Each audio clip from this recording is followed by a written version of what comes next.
Hi there, it's Wee Claire here. This is Game On Expo, and I'm with the wonderful Andrew Wincott from Baldur's Gate. Andrew, it's wonderful to have you. How are you doing?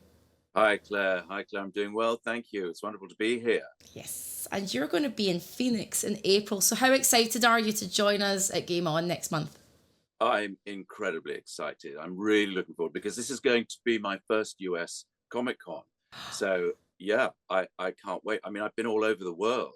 I'm going to Sweden next week, but last autumn I was in Singapore for Baldur's Gate 3 and met up with some of the Larian team from Kuala Lumpur.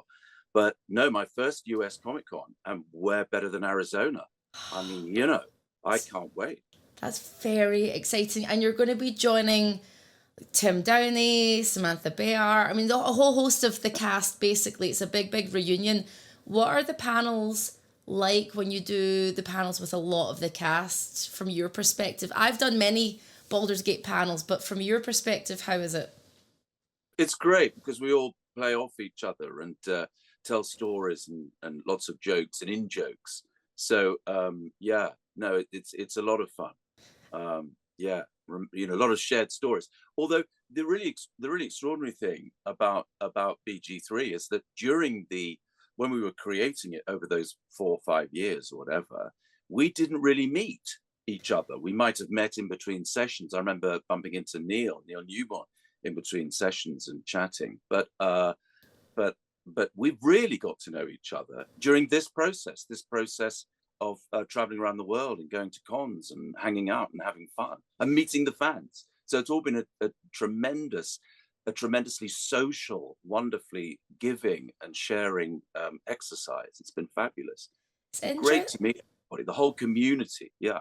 it's interesting. I've got a lot of friends that work in games and they say the same thing that they don't meet the rest of the cast, until later.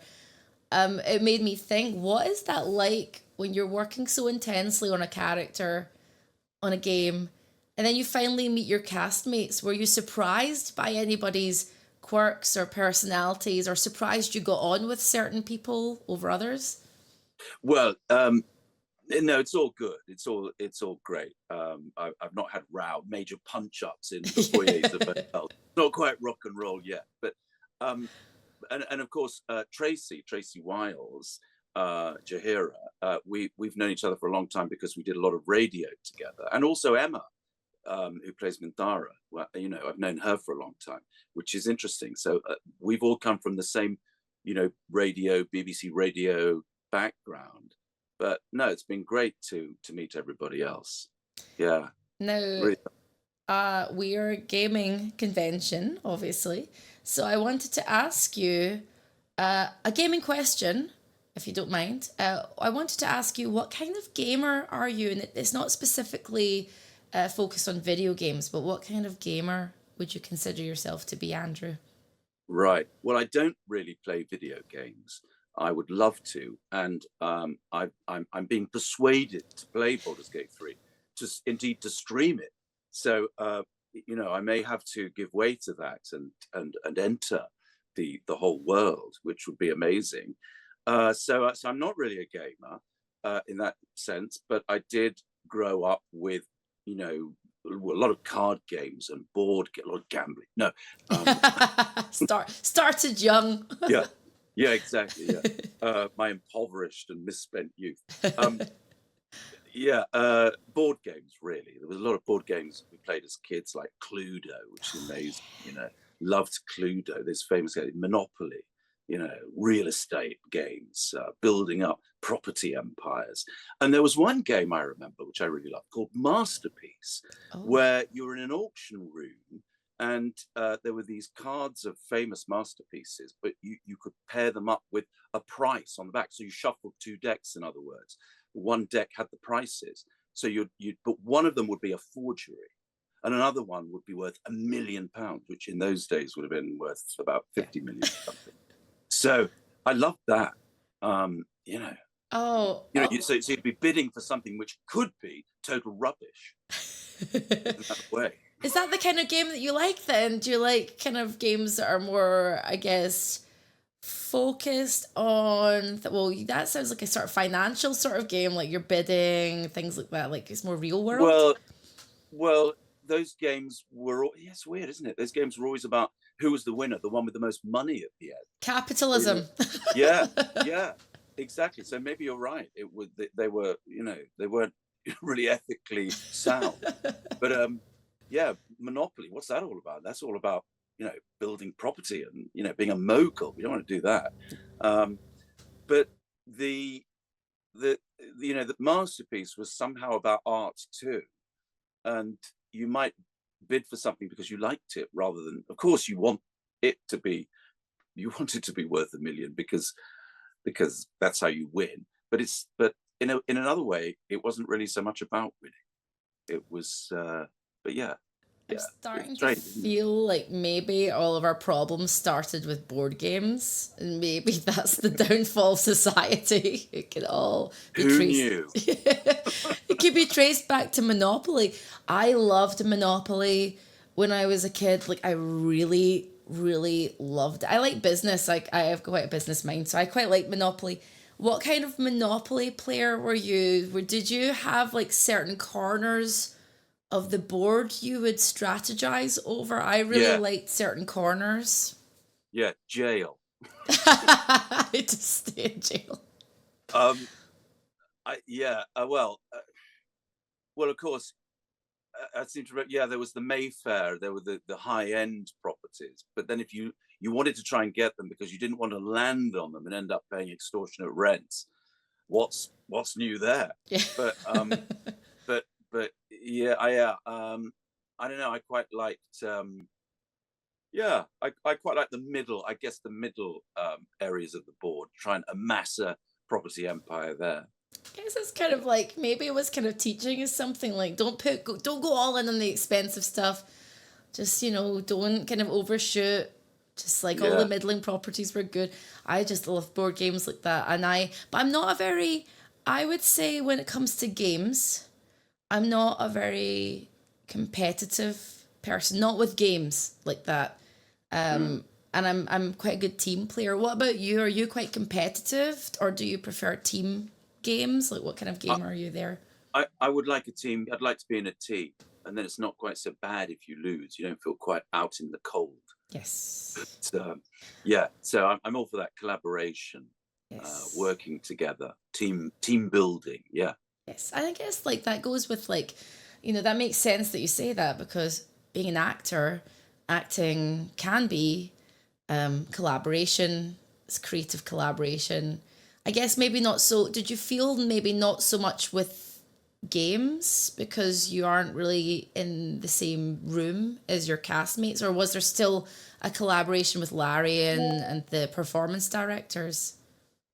there was still a collaboration because although I was on my own in the studio, surrounded by cameras and there's just the avatar and me, and hoping we're doing the same thing. Um, but I would also, joke and riff with the guys who were in the control room. And so, if I could have fun with them, if I could make them laugh or make them have a good time, then it made me have a good time. So it was quite collaborative in that way.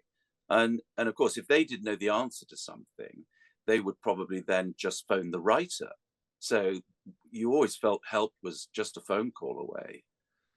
So there was never it. And then sometimes you'd have a movement director as well, who might be in Vancouver or something. I think in one session.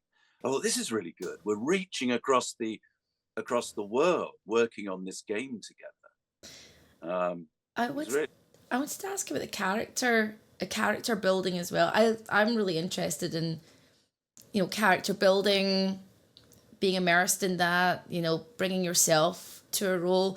But the funny thing about when you create something, and I found this when I make music, when you put it out into the world, it's no longer yours. It doesn't feel like yours anymore. That's how I feel anyway. People interpret things their own way.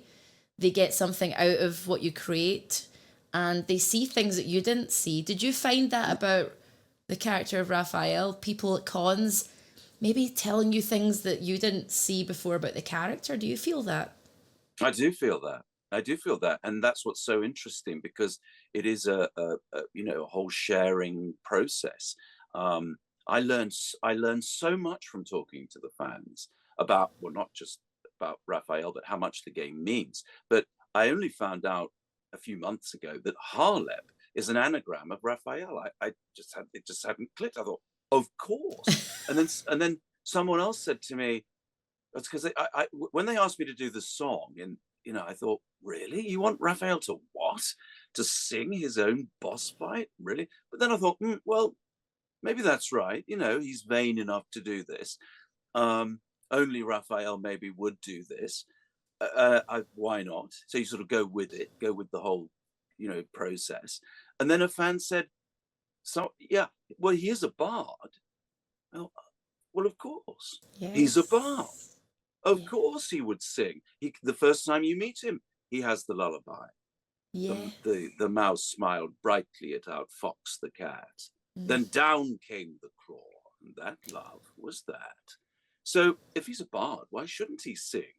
And Absolutely. suddenly, yeah, and it's just great to hear how much fun they've had with the characters. I mean, I had no idea.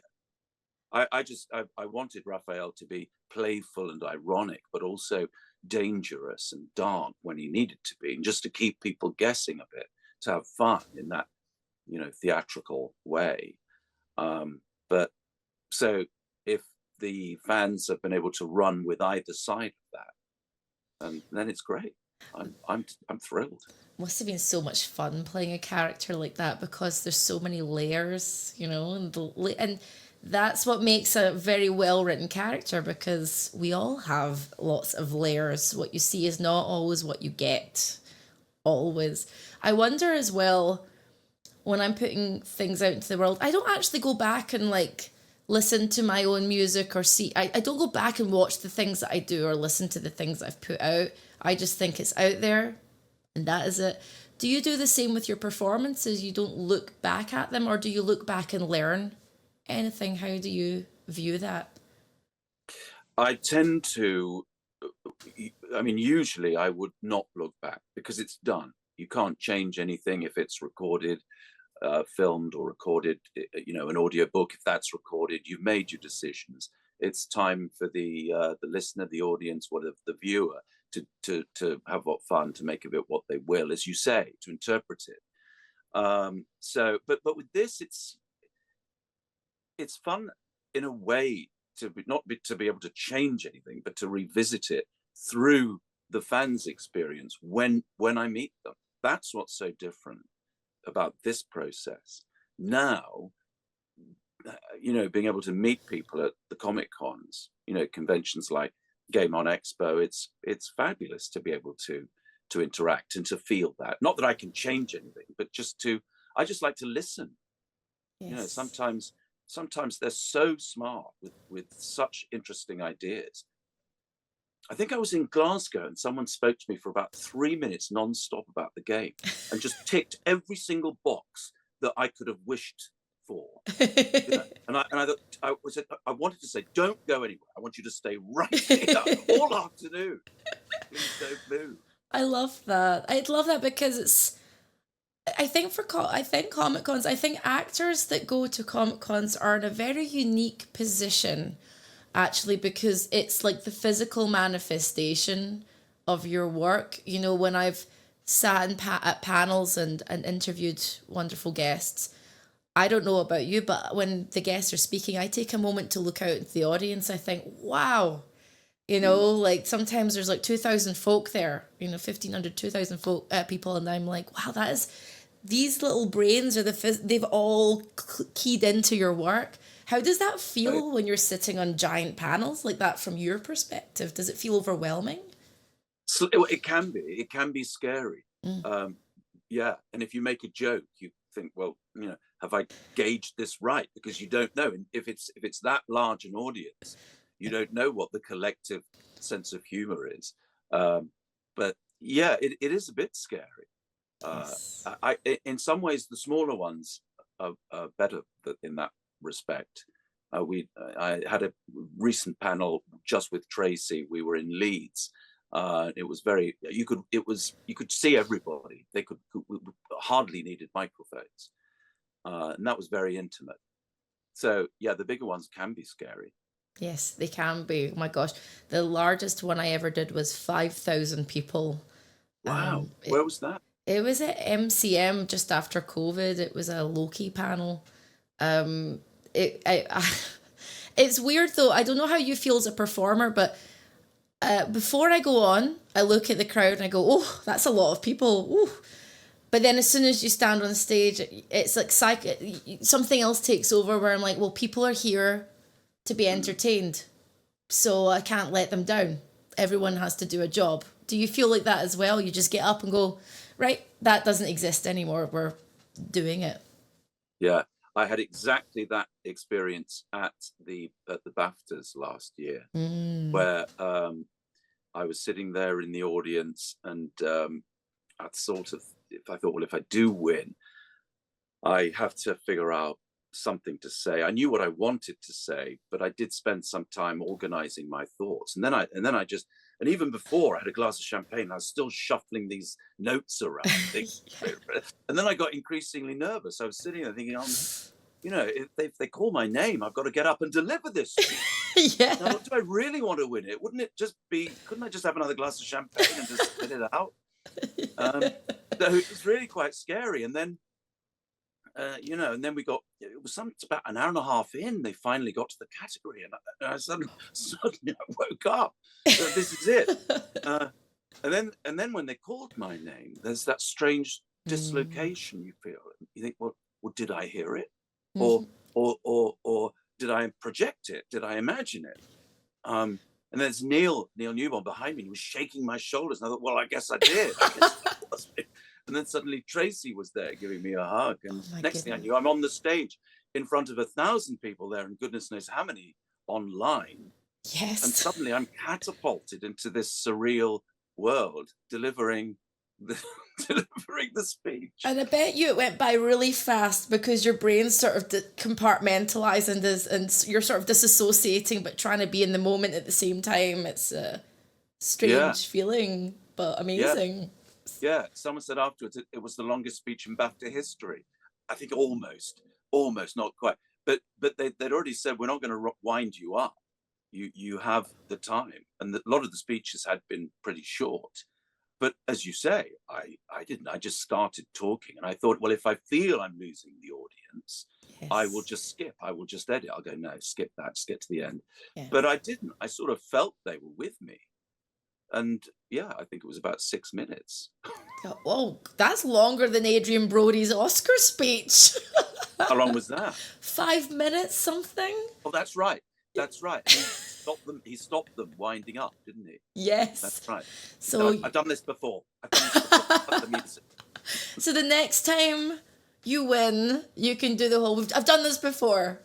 I've done this before. Just give me an extra minute. I want to go to 7. I want to go to 7. We're going to do the song now.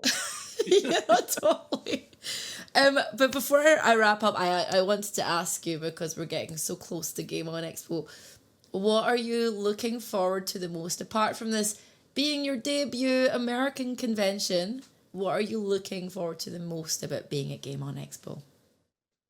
I'm just looking forward to meeting the fans in America. A lot have said, please come to America, please come.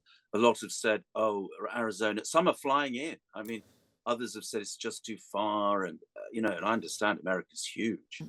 But that's what I'm really looking forward to, just getting to America again.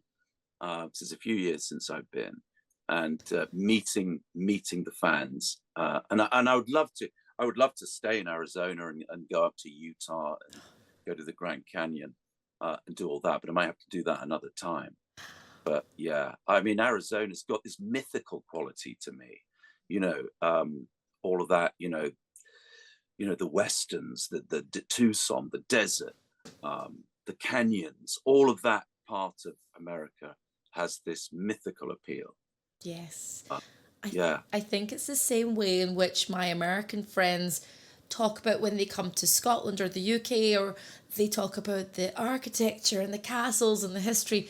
But me living here now in California, and I spent some time in Phoenix last month, or it was this month. Time is a construct. I'm losing time, but I was there for a couple of days for Game On work, and I love driving through the desert, Oh, and I love yeah. the mountains behind my apartment here in LA. I can just see mountains, and it's Wow. very different from the UK. So Just the space, the sheer space.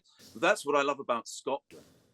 The space. I've worked in yes, Scotland several times, and I would love just getting in a car, taking off, going up to the Highlands, the Northwest Highlands, those spectacular views. yes. That's what I loved, and yes, exactly that. I mean, I would love to go to the desert. And what's the hottest place where they filmed Zabriskie Point? Well, Where is it? Oh, Joshua Tree can be pretty warm, and Palm Springs is absolutely boiling. Like that's the it was the first time I went to Palm Springs. It was a 45-degree Celsius heat at 11 p.m. at night. wow, I was that's like, what?